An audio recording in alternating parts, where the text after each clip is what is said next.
La parole est maintenant à Maya Kari.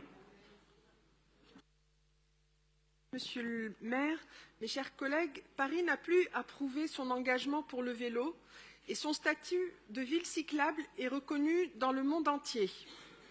Il suffit de discuter avec des cyclistes parisiens qui savent que les infrastructures qui leur sont proposées leur permettent de circuler rapidement et de manière sécurisée pour s'en rendre compte.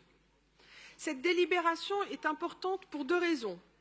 Tout d'abord, elle permet la pérennisation de 3 pistes cyclables importantes dans le nord-est parisien.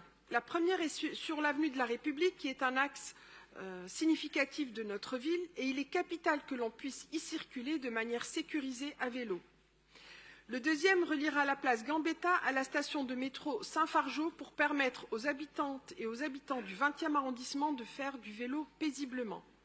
La troisième voie concernée concerne le 18e arrondissement qui est cher à mon cœur.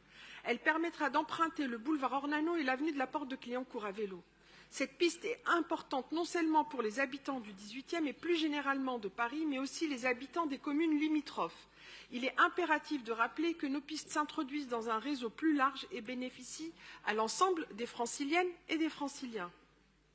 Je voudrais insister sur le fait que les pistes cyclables dans les 18e et 20e arrondissements concernent des quartiers populaires.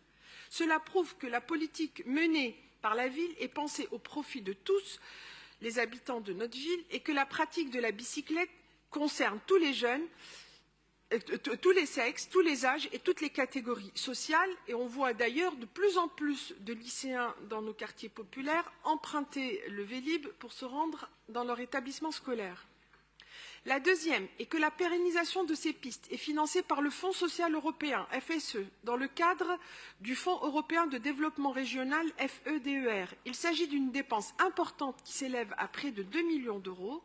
Cet investissement des institutions européennes montre bien que la politique d'aménagement de la ville de Paris est sérieuse, comme l'avaient montré lors des derniers conseils de Paris les subventions versées par l'État, la région Île-de-France ou la métropole du Grand Paris.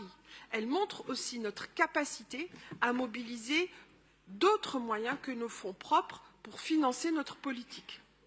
Le plan vélo que nous avons lancé en 2021 prouve notre implication pour renforcer le réseau cyclable parisien et les subventions reçues prouvent que les institutions tant européennes que nationales ou locales soutiennent cette politique. Je vous remercie.